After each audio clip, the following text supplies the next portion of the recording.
तो सबसे पहले हमने कर लिया अपना टॉप गाड़ी में लोड।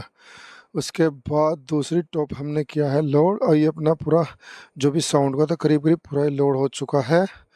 अब हम पहुंच चुके हैं साइड पर। साइड पर जाने के बाद सबसे पहले हमने लगा मेजों का स्ट्रक्चर, फिर किया बांधना शुरू। बांधने के बाद हमने लगाएंगे जो भी जहाँ तक लास्ट तक का स्ट्रक्चर था हमने तैयार कर लिया है।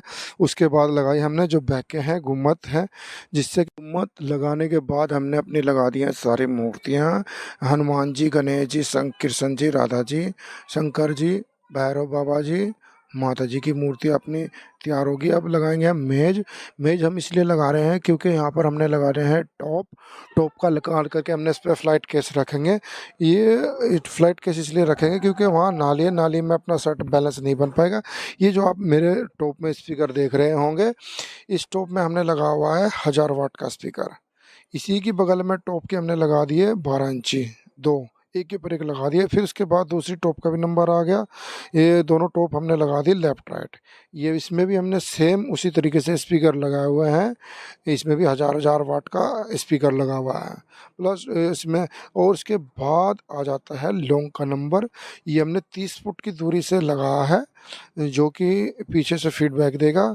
और ये देख ली, इसी के अंदर हमने जो स्पीकर लगा हुआ है 100 वाट का एक स्पीकर लगा हुआ है इसमें। और फिर अब आ जाते हैं अपने मिक्सर पर। अब मिक्सर का निकाल दिया हमने ढक्कन, ढक्कन कर दिया हमने साइड में। मिक्सर में ये मेरी जो कल मैंने साइड पे मिक्सर लगवाया था सेम सेटिंग है, इसलिए मुझे इसमें कम से कम सेटिंग करना पड़ेगा क्योंकि कल रात भी मैं जागरण में ही था। ये आपको अपनी सेटिंग दिखा देता हूँ मैं। ये अपने जो मैं आपको सेटिंग दिखा रहा हूँ ये मेरे ढोलक के माइक की सेटिंग है। ये इसमें मैंने इस तरह से इसकी ढोलक की सेटिंग की हुई थी। ये अपना रहने वाला है ढोल का बेस, एलएसएस के कनेक्शन। ये जो आप देख रहे हैं जो मैंने ऑक्स लगाया, ये ऑक्स में से जो आउट जा रहा है वो एलएसएस में इनमें लगेगा। फिर ये जो ऑरेंज कलर के आप लीड देख रहे होंगे ये अपनी एलएसएस के आउट में लगाने वाला हूँ मैं। ये देख लीजिए 4 लीडें आपको नज़र आ रही होंगी, 2 हरे से रंग की और ये 2 ऑरेंज की। पीछे हरे रंग वाली हो गया इनमें, और ये हो गया था आउट में। ऑक्स एक से मैंने निकाला है एम्पलीफायर के लिए, जो कि मैं ग्रुप में उसमें ऑक्स में चलाने वाला हूँ। ये मेरे टॉप का सेट हो गया। और फिर मैंने लगा एल में, ये एल स्टेज पे जो लगा हुआ है स्पीकर, जो 4 मैंने स्टेज पे लगाए हैं। और ये आपको मैं एक बार फिर दिखा देता हूँ। ये जो मेरे एलएसएस के कनेक्शन है जो मैं आपको एक बार दिखा रहा हूँ, यहाँ से पीछे से भी कैसे कैसे मैंने कनेक्शन किया है। ये मेरे आउट हो गए जो एलएसएस में से निकल के आए, ये मेरे इन हो गए जो उसके एलएसएस के इन में से जो ऑक्स 4 नंबर और 5 में लगे हुए हैं। और ये करीब करीब एलएसएस और एम्पलीफायर के कनेक्शन। उसके बाद माइक पे आ जाता हूँ। माइक मैंने कर लिया अपना कनेक्ट। अब उसके बाद हम देखेंगे, क्योंकि आप सबसे पहले मैं माइक ही चेक करना होगा, उसके बाद हम चलाएंगे भजन। ये हमने अपना माइक टेस्ट कर रहे हैं कहाँ तक अपना विसिल आ रहा है कहाँ तक नहीं, उसी को हम देखते हुए अपनी सेटिंग कर लेते हैं।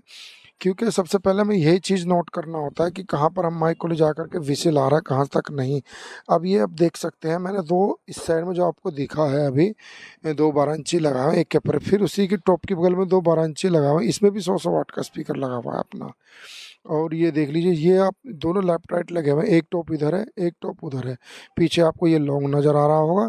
ये अब मैं पीछे से आपको पूरा वीडियो दिखाऊंगा। ये मेरी यहाँ से लगभग 30 फुट की दूरी है, उससे थोड़ा सा कुछ आगे ये दूसरी टॉप लगा हुआ है, और ये सामने मेरी दूसरी टॉप लगा उसी के बगल में वो लगा। उसके बाद हम लगाएंगे 2 मॉनिटर, पर अभी तक मेरे पास मॉनिटर पहुँचे नहीं है। क्या है कि गाड़ी में उस समय जगह नहीं थी, इसलिए मैं गाड़ी में नहीं लेकर के आ पाया, क्योंकि अब वो रिक्शा में। ये पूरा मेरा दरबार भी और साउंड भी करीब करीब पूरा ही तैयार हो चुका है। अंतर क्या